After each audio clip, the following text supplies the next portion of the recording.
On the night of our wedding, friends came over for the traditional party games. The very first round called for the bride and groom to kiss for 3 minutes. But my wife, Lauren Sanchez, grabbed her secretary by the collar and kissed him without a second's hesitation. The two of them locked lips for a full 3 minutes. When they finally pulled apart, a thin string of saliva still connected their mouths. The smiles around the room froze. Every pair of eyes shifted to me, stiff with secondhand embarrassment. Lauren Sanchez wiped the moisture from the corner of Noel Cobb's mouth with her thumb, utterly unbothered. Noel's so shy. He'd never survive a situation like this on his own, so I figured I'd help him get some practice early. She tossed a stack of cash onto the table in front of me. $20,000. That enough? Take the money and settle down. Don't act like you've been gravely wronged. It was just a game. I went through with the whole wedding for you. You should be grateful. Noel blushed and wrapped his arm around her waist, gazing up at her with open adoration. I nodded calmly, slipped off my wedding ring, and dropped it onto the pile of bills. Ms. Sanchez is joking, of course. I'm not upset at all. After all, I've been planning to find a new partner to file a marriage certificate with myself. Silence. The kind where you could hear a pin drop. Lauren smashed the ashtray beside her against the table. Her expression darkened like a storm rolling in. Lawrence Henson. It was just a game. Do you really have to be this petty about it? Fine. Here's another 10,000. Take back what you just said and stop ruining the mood for everyone. She spoke as though scolding a child who didn't know any better. Looking at that face, the one that once made my heart race, all I felt now was revulsion. I think I made myself perfectly clear. We never filed the paperwork anyway. We're done. Oh, and consider tonight's wedding my gift to you, Ms. Sanchez. A little practice run for the real thing. No need to thank me. The temperature in the room plummeted. Noel suddenly hooked his arm through mine, all smiles. Lawrence, don't be mad. Lauren was just worried I wouldn't know what to do at my own wedding someday. She was giving me a head start, that's all. Tell you what, for the next game, I'll let you have the groom's spot. I frowned. That word, let, cut deeper than any insult. Before I could agree or refuse, Noel was already reaching into the game box. He pulled out a slip of paper and read it aloud. The groom must kneel before the bride and bark like a dog 10 times to demonstrate his absolute loyalty to his wife. The others exchanged uneasy glances and began whispering among themselves. Didn't we agree not to put anything degrading in there? Who wrote this? Not me. Me neither. Noel shot them a reproachful look. What are you all going on about? You think it's degrading, but maybe Lawrence here would consider it a reward. After all, a kept man like him, a pretty face living off a woman's money, loves groveling to keep his meal ticket happy. He let out a theatrical sigh. Me? I could never. Too much self-respect. He turned to me, a taunting grin spreading across his face. Lawrence, didn't you want to play games with Lauren? Then go ahead and bark. Who knows, maybe she'll be so pleased she'll toss you another 20 grand. Opportunity of a lifetime. Lauren heard every word. She didn't react. My gaze drifted past her to the crimson wedding quilt beneath her, the one I'd chosen with such care. I hadn't even sat on it yet, but their kiss had already creased and rumpled it. Tradition held that the newlyweds should be the first to sit on the wedding quilt, a symbol of a happy marriage. Just days ago, I'd been looking forward to this night. I'd imagined Lauren and me sitting on that quilt together, planning a future full of promise. Now there was no need for any of that. I shoved Noel's arm away, cold and unhurried, and let a mocking smile settle on my lips. Mr. Cobb, you're too modest. The way you were flapping that tongue of yours just now, you've got any dog beat when it comes to licking. Doesn't look like you need the practice at all. You're so good at playing the lapdog. Why don't you bark a few times so I can learn from the best? I'd grown up surrounded by the works of master calligraphers and painters. I'd recognized Noel's handwriting on that slip of paper the moment I saw it. Noel's face flushed crimson, his voice dripping with wounded innocence. Miss Sanchez, how could he humiliate me like this? A glass of red wine splashed over my head without warning. Lauren yanked Noel into her arms protectively, glaring at me with open contempt. Lawrence, enough. You won't do this. You won't do that. All you're good for is bullying someone younger than you. There's a limit to how unreasonable you can be. You're a part-time calligraphy teacher making pocket change.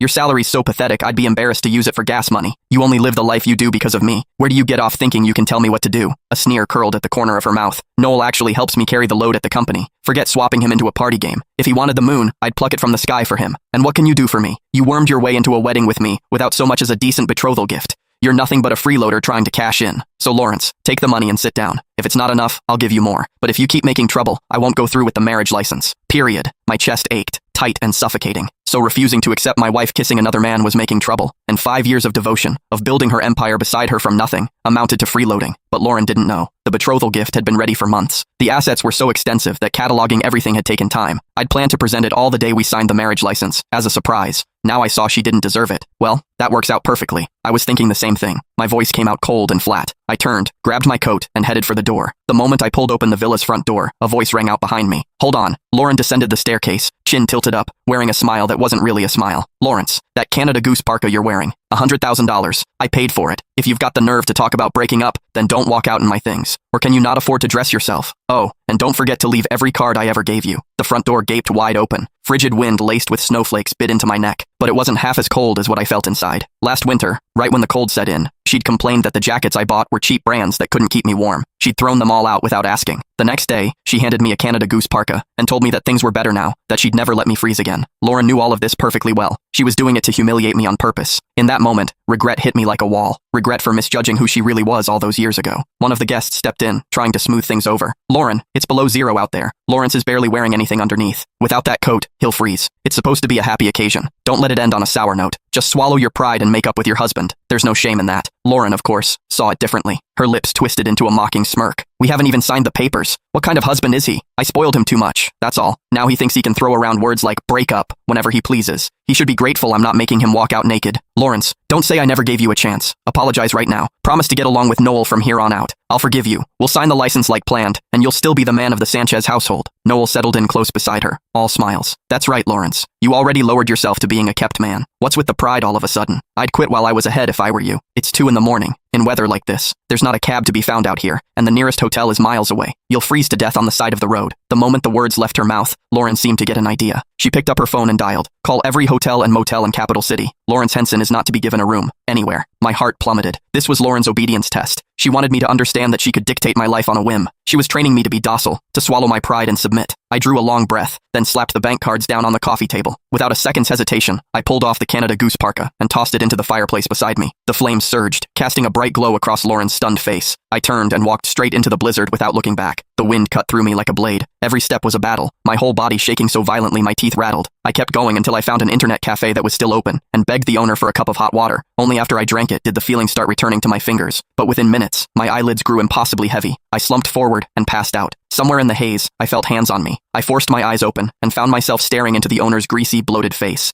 The cafe that had been buzzing with people just moments ago was completely empty now. The metal security shutter had been pulled down over the entrance. The owner leered at me. "Hey there, pretty boy. Out here all alone this late at night. Nowhere to go, huh? Poor little thing. Let me take care of you." The water. He'd put something in the water.